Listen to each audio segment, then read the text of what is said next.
We finally have the names of every witness who will testify under oath before Congress on November 13th, 2024. The House Oversight Committee will hold this hearing, and on the GOP Oversight YouTube channel, the title is Unidentified Anomalous Phenomena, Exposing the Truth. I like that. I like that quite a bit. The two subcommittees involved in this upcoming hearing are Cybersecurity, Information Technology and Government Innovation, and National Security, the Border and Foreign Affairs. As this video progresses, we'll delve into each witness, but it's worth noting that Lou Elizondo will be among the four who will testify. In fact, today, November 8th, Lou Elizondo wrote the following on Twitter, and I quote, "Friends, as many of you know by now, I have been asked to testify to Congress and the American people under oath. As the 13th of November approaches, please know I will do my best to continue our efforts to expose the truth. I want to thank the members of Congress and my fellow witnesses for their courage. On a personal note, for those of you who have supported me all these years, know that your voice will be heard loud and clear. Despite the noise of the naysayers, know that you are on the side of truth, and your country thanks you profoundly for your pursuit of it," end quote. I'd like to offer some commentary on that. Some of you may not be aware, but I'm acutely aware of many of the skeptical counter-arguments surrounding the UFO escalation we've witnessed since December 16th, 2017. I'm aware of the hiccups, the hoaxes, the mistakes, the exaggerations. Believe me, I am. And that's what makes this whole thing so complicated. It's easy to dismiss the UFO issue. But where skeptics get it wrong is thinking that all the missteps along the way demonstrate there's nothing to see here.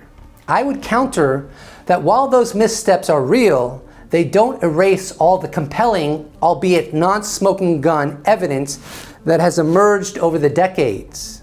In that light, I would flip the skeptic's argument on its head. If there is a there, which I believe there is, then it's all the more important to get the truth out when it's so easily overlooked and dismissed. In a joint statement today, Republican Representatives Nancy Mace and Glenn Grothman, who chair the two committees, expressed hope that the witnesses testifying on November 13th, 2024 will provide valuable insights and help bring greater accountability to the UAP issue. Their statement read, and I quote, "This is our second hearing on the topic of UAPs, and the American people are tired of the obfuscation and refusal to release information by the federal government. Americans deserve to understand what the government has learned about UAP sightings and the nature of any potential threats these phenomena pose. We can only ensure that understanding by providing consistent, systematic transparency. We look forward to hearing from expert witnesses on ways to shed more light and bring greater accountability to this issue," end quote. Also, as reported in the publication Liberation Times, and I quote, "The hearing is expected to cover a range of topics from submerged UAP sightings reported by submariners to alleged legacy programs focused on retrieving and reverse engineering advanced non-human materials and craft," end quote. That's heavy stuff. I have no doubt this hearing will not only make headlines, but will also lead to greater UFO transparency over time. And for those who think this hearing is a distraction or part of a psyop, I would emphatically underscore that the psyop is the cover-up itself. The national security state does not want this hearing to happen. They wish all of this would just go away. They want us to forget about UFOs. In the article we've already referenced, titled "Witnesses Announced for Landmark UFO Congressional Hearing" by Liberation Times, Lou Elizondo gave a statement, and I quote, "The time has come for our elected officials to be informed of the reality regarding the UAP issue and the long-standing campaign by some in our government to hide the truth. To do this, we will need everyone's support so we can clear a path for more whistleblowers to feel safe and come forward with what they know. Whether you agree with my position or not, I consider the 13th of November to be your day. I want to also thank the members of Congress for their courage and tenacity, and my fellow witnesses who will be testifying under oath." End quote. In the final segment of the Liberation Times article, it's written, and I quote, "Liberation Times understands that next week's hearing is expected to be the first of many on the UFO topic in the House of Representatives, with the aim of establishing a process similar to the Church Committee, which investigated intelligence community abuses in the 1970s. End quote. Folks, this is just the beginning. If you think this is going to go away, and that any day now will return to pre-December 16th, 2017 New York Times UFO awareness and recognition levels, you're flat out wrong, in my opinion. There's an expression that Lou Elizondo is fond of sharing, which he learned while being an intelligence officer, and I quote, "You can be absolutely certain about something and still be absolutely wrong." Well, I'm certainly open to my analysis being wrong, but skeptics should be as well. And maybe that's part of the fun and the learning process that we're all a part of during this process. And for those who wanted UFO confirmation yesterday, here's a clip from the Twitter space that Lou Elizondo did with Mark Kovic on October 24th, offering the very best advice that can be given to you.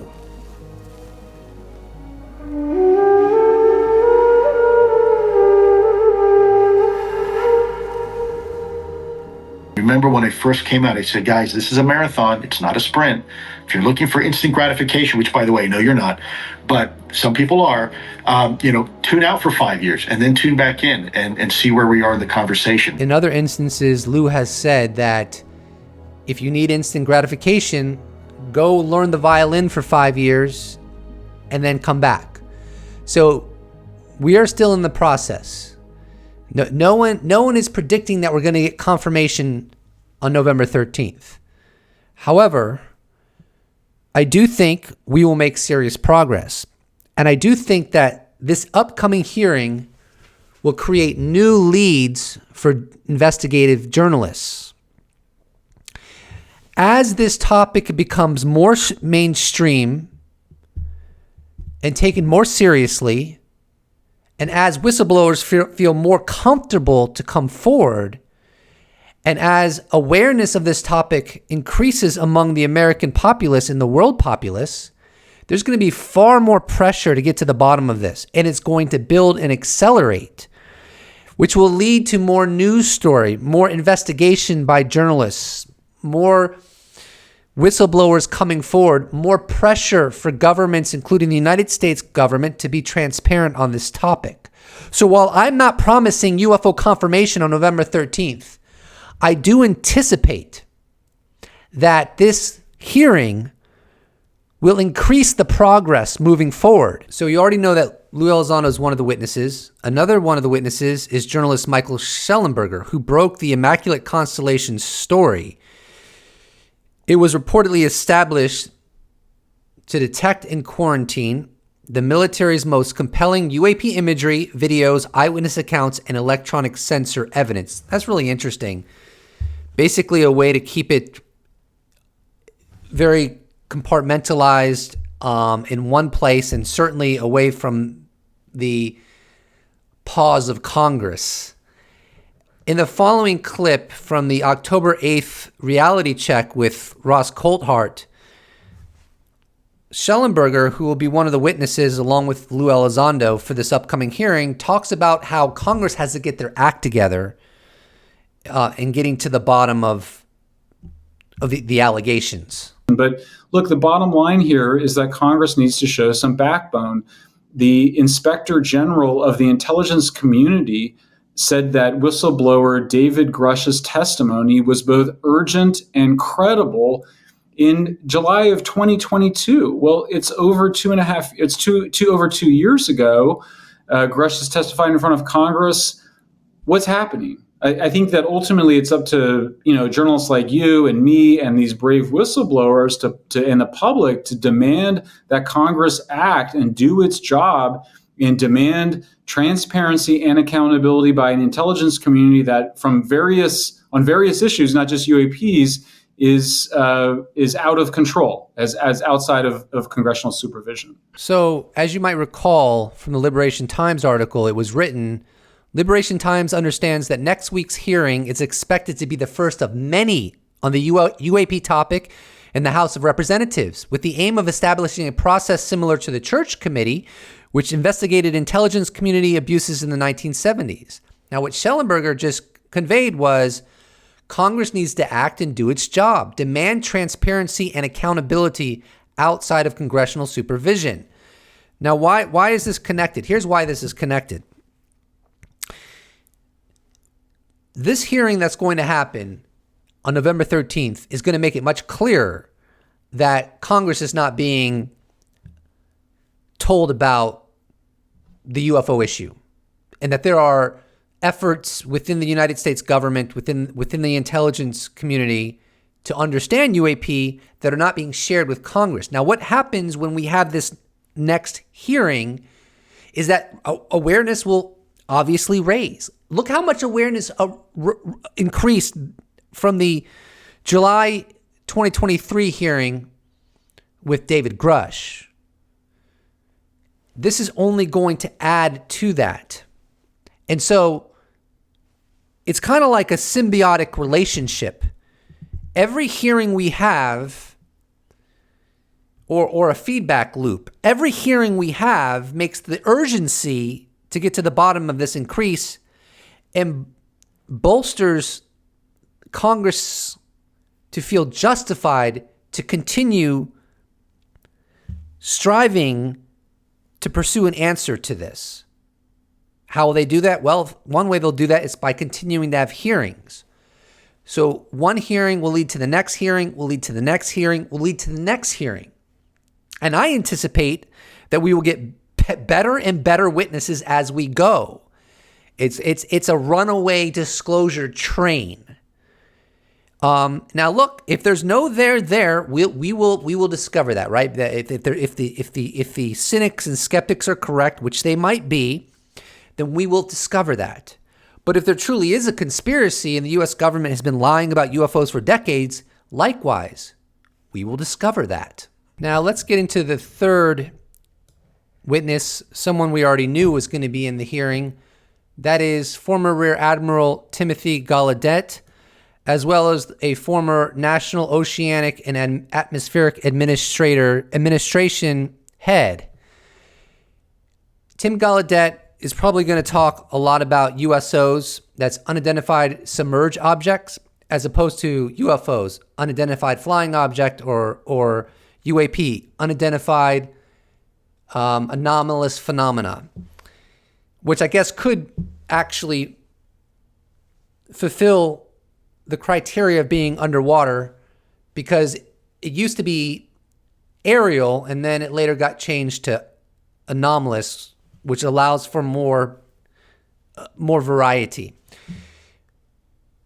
Many people don't consider that UAP activity might actually be more prominent in the ocean than it is in the sky. One of the greatest mysteries associated with UAP is, why are they so attracted to water? There's a lot of hypotheses and speculation on that. One of the hypotheses is that they use water to extract hydrogen for fuel. There's been talk about how they might actually be native to the ocean and actually native to our Earth. It's an extraordinary mystery, one that our scientists really need to explore as we passage into a post-disclosure world. Now, here's a fascinating tweet by journalist Merrick von Rennenkamp from October 17th. He wrote, "The alleged intent of Immaculate Constellation is to quarantine and transfer UAP data. Two incidents come to mind. Tim Gallaudet received an urgent email with the Go Fast video. The email then disappears. Data associated with the Nimitz incidents was allegedly seized." Now, granted, according to the Immaculate Constellation 25-plus page report, it began in 2017, that program. But I would assume there was something like it prior to that, which would vacuum up all the UAP data that was compelling, quarantine it, and transfer it, keeping it out of the hands of Congress and the public. I know that sounds insane. It is insane. But it's interesting because back in 2004, during the Nimitz event, according to multiple witnesses, there were helicopters that landed on two of the vessels that were part of the carrier strike group, believed to be from the Air Force, who seized a lot of the data that was associated with the Tic Tac UFO event series, and then left, and then took it, had the authority to take it, and then left, and no one knows where that data has gone since. I think it encompassed a lot of the very advanced radar data that was tracking the Tic Tac during this event series. It does seem to me that there is no question that there is some organization that seizes all this data.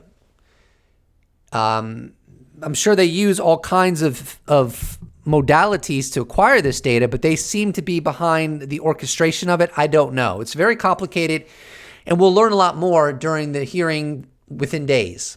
But that was really interesting, and Tim Gallaudet's a sharp person, very smart, very well educated, excellent resume. He will be educating us about UFOs and, quite frankly, the cover-up. Let's now take a look at the final witness out of the 4 witnesses that will be present on November 13th. I asked ChatGPT to break down a passage from Liberation Times article. So I'm going to read the breakdown because I think it will make it much easier for you to understand and digest. And I think it'll help me as well. And I quote from ChatGPT based on the Liberation Times article. Michael Gold being the 4th witness that is going to appear in the upcoming hearing, is a new figure in the discussion about unidentified anomalous phenomena, UAP. He was part of NASA's independent UAP study team and served as NASA's associate administrator for space policy and partnerships from 2019 to 2021. Before that, from 2003 to 2016, he worked at Bigelow Aerospace as the director of DC operations and business growth. Robert Bigelow, the owner of Bigelow Aerospace and Gold's former boss, tried to transfer materials believed to be of advanced non-human origin from Lockheed Martin to a Defense Intelligence Agency DIA program called AWSAP, Advanced Aerospace Weapons System Applications Program. When this transfer didn't happen, efforts were made to set up a new program within the Department of Homeland Security, DHS, to achieve the same goal. But that also didn't work out. Sources say that Glenn Gaffney, a former CIA director of science and technology, blocked these attempts to transfer the materials. The interference reportedly left those involved, including James Ryder, a former vice president at Lockheed Martin Space Systems, who has since passed away, feeling threatened due to tough interactions with CIA officials. It's believed that the CIA's Directorate of Technology is the original keeper of these alleged non-human materials, which might still be held by Lockheed Martin today. In the upcoming hearing, insiders hope that witnesses will be asked about Gaffney's alleged role in controlling access to UAP-related programs. So, Glenn Gaffney, one of the alleged UFO material retrieved technology gatekeepers, I just did a Google search for him, and I came up to a website with the URL noblereachfoundation.org. And it provides a profile for him. And I'm going to read it to you because it goes into everything he did during his career, which is quite interesting. And I quote, "Before joining the private sector, Mr. Gaffney served in the U.S. intelligence community for 31 years. His government service included senior positions as the Directorate of Science and Technology for the Central Intelligence Agency, the Deputy Director of National Intelligence for Collection, and the Associate Director of CIA for Talent. Throughout his career, he has led new endeavors in technical collection operations, the analysis of space and advanced conventional weapons systems, information operations, and identity intelligence to address critical national security challenges. Over the course of his career, Mr. Gaffney has received 2 presidential rank awards, 2 National Intelligence Distinguished Service Medals, 3 CIA Directors Awards, and 2 CIA Distinguished Service Medals. Mr. Gaffney is an engineering sciences graduate from the New Jersey Institute of Technology. I actually felt really uncomfortable reading that because Glenn Gaffney was such a senior person in the CIA. I felt like there were going to be some spooks knocking on my door saying, "You can't talk about that. You're not uploading this video," which of course is absurd. It's already out in the public domain, but you get a little paranoid with this topic sometimes, even irrationally so. I am not uploading this video. Sorry about that. But I did get a little uncomfortable, and partly because this hearing, in the breakdown I told you, in the upcoming hearing, insiders hope that witnesses will be asked about Gaffney's alleged role in controlling access to UAP-related programs. And here's another part of the breakdown. Robert Bigelow, the owner of Bigelow Aerospace and Gold's former boss, Gold being Michael Gold, one of the witnesses in the upcoming hearing, tried to transfer materials believed to be of advanced non-human origin from Lockheed Martin to a Defense Intelligence Agency program called OSAP. So this would place Glenn Gaffney as someone who was so senior in the, control over these retrieved non-human materials that he was able to intervene and stop the transfer of these alleged non-human materials to a UFO program called OSAP, because OSAP wanted to examine these materials to learn more about UFOs. And the fact that Lockheed Martin's being referenced, it's just all very uncomfortable. I mean, really, just think about this. We are going to have a public hearing on November 13th, and insiders hope that witnesses will be asked about Gaffney's alleged role in controlling access to UAP-related programs. Is Lockheed Martin going to be referenced in this upcoming hearing? I mean, when you're starting to get into the environment of referencing extremely high-level CIA personnel in a public hearing, someone who has served in the intelligence community for 31 years, you're starting to reference aerospace companies like Lockheed in a public hearing, it makes me uncomfortable just thinking about it.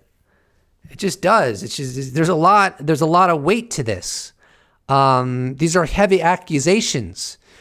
Michael Schellenberger, he broke the story about Immaculate Constellation. He's spoken to many, many witnesses. The whole thing is uncomfortable. Now, I grant you, I don't think any of these witnesses are firsthand witnesses. But what you have to understand is that firsthand witnesses are very reluctant to come forward in these environments. And it doesn't mean they never will. Of course they will. I believe that they will. But it's a process. And again, if there's no there, then this process will reveal that. So if you're the kind of person that's like, oh, this is awful, this mind virus is so bad, it's ruining people's minds, it's like, well, wait a minute. If there's nothing there, then we might as well investigate it so that we can get to the bottom of it and eradicate these conspiracy theories that have been alleged for decades. And don't you dare tell me, well, UFO believers will believe anyways. Come on, that is absurd. It's not about the fringe UFO believers. The UFO topic has literally come into the mainstream and it's being covered by mainstream media like never before. CNN, Fox News, MSNBC, New York Times. So don't spare me your lousy argument that we should not investigate this because even if it shows there's nothing there, UFO believers will always believe. But this is not about UFO believers. This is about the mainstream. This is about Congress, the Senate Majority Leader Chuck Schumer making allegations about cover-ups and being lied to about UFOs. Forget about UFO believers for just 5 minutes. I swear, I think some of these skeptics just, they don't want it looked into, right? They don't want it looked into because once it starts getting looked into, there's that possibility that it will go in a direction different from their mantras. And it just feels good, right? It feels good to know no one's looking into it. So you can just call everyone who's suspicious that the government is lying about UFOs dummies and get away with it and have nothing test your theory, your hypothesis. Well, we're done with that. We are starting to test these hypotheses. And you, as a skeptic or a cynic or a scoffer, are totally entitled to your interpretation. But at least let's get it tested. And if we can put this to bed, right? UFO believers who have been involved in this topic for a long time might still believe. You are right that some of them absolutely will. But just think about how many new people have gotten involved in this topic since the December 16th, 2017 New York Times article. Even science, mainstream science has gotten more involved. Harvard, Dr. Avi Loeb, the Galileo Project. So please just spare me. As God as my witness, spare me telling me UFO believers will believe no matter what. You have to expand your mind beyond that. Believe me, if there is no there, I don't want people to continue believing in BS. I don't think that's healthy. But there might be a there. We need to get legislation passed. Like the UAP Disclosure Act, we need to get it passed in as full as possible. We need Congress to keep pursuing this. As I said earlier in my video, I flipped on its head some of the arguments skeptics make. They say, well, because of XYZ, it's almost certainly there's nothing there. But I would argue that this might be more complex than they anticipate. It's all the more reason we actually have to see if there's a there. Because if there is a there, and everyone just goes home and lets the government do what it wants to do, we'll never know for certainty. Let's know for certainty, as certain as we can, which is why we need to go this path. I mean, the whistleblowers aren't going anywhere. They're going to come forward. There's going to be more hearings. This isn't going away. You might be wrong. No matter how much you believe there's nothing to this, you might be wrong. No matter how much I believe there's something to this, I might be wrong. Let's be rational here and pursue it rationally through investigation, through law, through science. Let's pursue it. Because if there's nothing there, then we will find nothing and no harm, no foul. Whew. Fam, I want you to know an hour before the hearing drops, I intend to do an hour live stream. And I could have gone deeper into some of these people. I want to save that for the live stream. So an hour before the hearing, I'm going to do a live stream. And I haven't set that up yet. So there's no button you can press to notify you. I need to create a thumbnail and prepare for that. But there's a lot of big players in the UFO field that will be doing live streams prior to the UFO hearing. If you are going to actually choose me out of all the people you could watch prior to the to the hearing to watch a live stream, I want you to put in the comments below cookie so that I know you will be with me during that time. Please do not forget to subscribe. And if you'd like to support this channel, you can check out my merch shop where I sell t-shirts. You could become a patron. You could become a YouTube member. You could give me a one-time donation. All those options can be accessed in the description box below, or you can stop a like on this bad boy, and I will appreciate it so much. Thank you so much for watching. I look forward to seeing you in the next episode. Special thanks to all YouTube members, patrons, those that have bought merch, those that have given me a one-time donation. I couldn't do it without you. Thank you so much. See you in the next episode.